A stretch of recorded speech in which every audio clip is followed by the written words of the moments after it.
Selamat datang di acara Jelajah Kuliner Maria Sukamto. 欢迎收听美食无国界. Apa kabar teman-teman Jakers? Semoga sehat sejahtera selalu, jiwa dan raga. Hari ini saya mengajak Anda makan bareng dengan bos Nvidia Jensen Huang.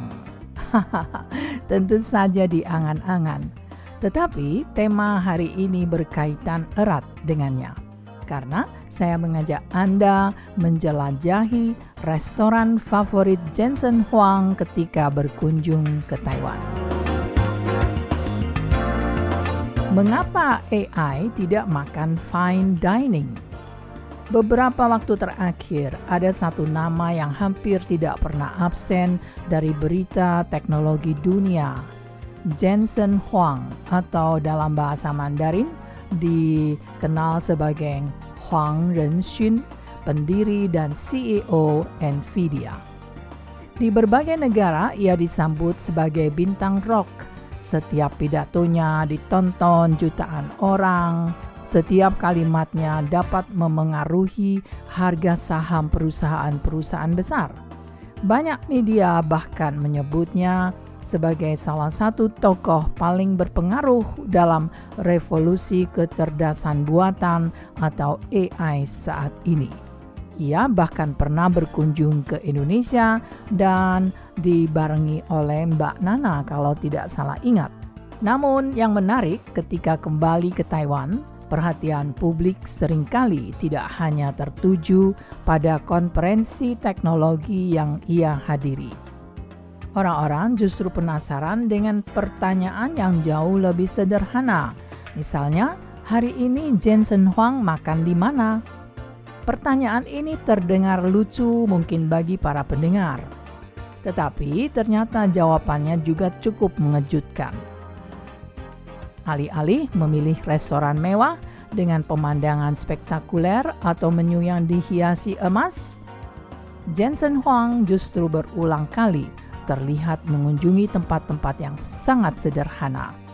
Ada restoran masakan rumahan, ada warung bakcang tradisional yang sangat kecil, mungkin bahkan kumuh, ada kedai pig's trotter yang dipenuhi pelanggan. Ada pula restoran tua yang menyajikan makanan khas Taiwan yang sudah puluhan tahun tidak banyak berubah. Jadi seperti warung-warung yang tradisional. Fenomena ini membuat saya bertanya-tanya, mengapa seseorang yang bisa makan di mana saja di dunia justru memilih tempat-tempat seperti ini? Apakah karena makanannya memang luar biasa? Ataukah ada sesuatu yang lebih dalam daripada sekadar rasa? Teman-teman Jakers, hari ini mari kita berjalan mengikuti jejak kuliner seorang tokoh teknologi dunia dan mungkin menemukan sesuatu tentang hubungan manusia dengan makanan, kenangan, dan rumah. Salah satu restoran yang paling sering dikaitkan dengan Jensen Huang adalah Huanyang Xiaoguan, yaitu depot kecil Huanyang. Jika Anda melihat foto dari depot kecil ini, restoran ini tidak tampak seperti tempat yang akan dikunjungi seorang miliarder teknologi. Tidak ada kemewahan yang berlebihan, tidak ada dekorasi yang menyolok, ada juga justru suasana khas hangat restoran ala keluarga. Menu favorit di sana pun bukan hidangan eksklusif. Salah satunya adalah Changying Tou. Apa itu? Pernah sekali saya perkenalkan di acara Jelajah Kuliner, yaitu tumisan sederhana berisi daging cincang, kucai, dan cabai. Tentu saja ada lagi apa itu, yaitu tausi hitam. Nama hidangan ini Changying Tou dalam bahasa Indonesianya artinya kepala lalat. Saya masih ingat ada pendengar yang berkomentar setelah saya perkenalkan, aduh jijik sekali kok namanya kepala lalat. Ya, karena potongan daging kecil yang tersebar di atas sayuran dan juga ada tausi hitamnya, mirip sekali dengan kepala lalat. Nama yang mungkin terdengar aneh dan jijik bagi wisatawan, namun bagi banyak orang Taiwan dan Tionghoa, hidangan seperti ini adalah rasa rumah. Rasa yang tidak dibuat untuk mengesankan siapapun, rasa yang dibuat untuk dimakan bersama keluarga, dan mungkin justru disitulah letak daya tariknya. Ya, biasanya kalau kita sudah sering makan yang enak-enak, yang mahal-mahal, tapi kalau sudah sampai di rumah, kita sangat puas dan senang sekali kalau makan tahu dan tempe goreng penyet dengan sambal terasi. Percaya bukan? Kemudian juga ada sebuah restoran, atau lebih tepat saya katakan depot kecil, yang namanya Fu Pawang, restoran yang menjual kikil babi, kaki babi, dan juga tahu, dan juga sayuran-sayuran yang diseduh begitu saja. Semuanya dimasak kecap. Jadi kaki babi, kemudian juga dagingnya, dan juga tahunya semua dimasak kecap. Dan juga ada telur bebek. Nah, ini sangat terkenal sekali di Taipei, tapi depotnya kecil sekali, tidak pernah memperbesar dirinya, dan juga tidak ada cabang. Nah, bagi sebagian orang barat, kaki babi mungkin terdengar seperti makanan yang terlalu sederhana.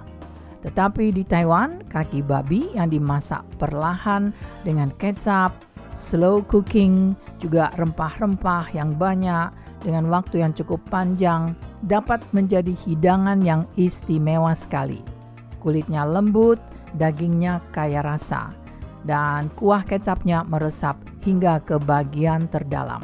Jadi Anda bisa membayangkan kalau Anda makan kikil kambing di mana kuahnya kental.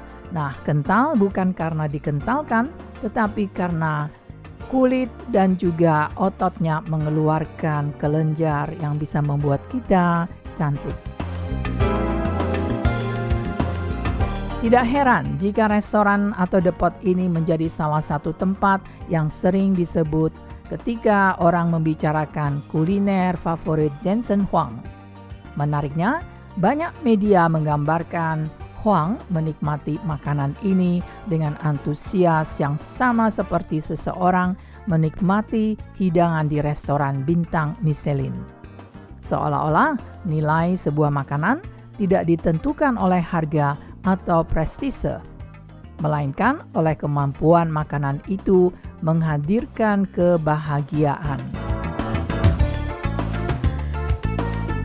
Nah, teman-teman, memang kehadiran Jensen Huang di Taiwan, selain apa yang didatangkan, tentu saja adalah kerjasama dalam bidang teknologi AI, tetapi banyak orang lebih menyorot pada kemana beliau makan. Dan setiap restoran atau tempat-tempat, bahkan pedagang kaki lima, pedagang asongan yang ada di pasar malam, setelah dihampiri oleh Jensen Huang, ia makan di sana, pasti setelah itu menjadi populer sekali, sampai-sampai restoran atau depot kecil yang tadi saya perkenalkan, yaitu Huanyang Xiaoguan, yaitu depot kecil Huanyang, bahkan sampai sekarang sudah membuka cabang. Sehingga dulu depotnya hanya satu saja, sekarang sudah ada 3. Dan bosnya selalu berterima kasih kepada Jensen Huang. Berkat Jensen Huang, ia menjadi sangat laris, bahkan mempunyai 3 restoran. Nah, teman-teman, menarik bukan? Saya akan memperkenalkannya dalam beberapa episode berikutnya. Dan jangan lupa pantau terus Jelajah Kuliner. Sampai jumpa.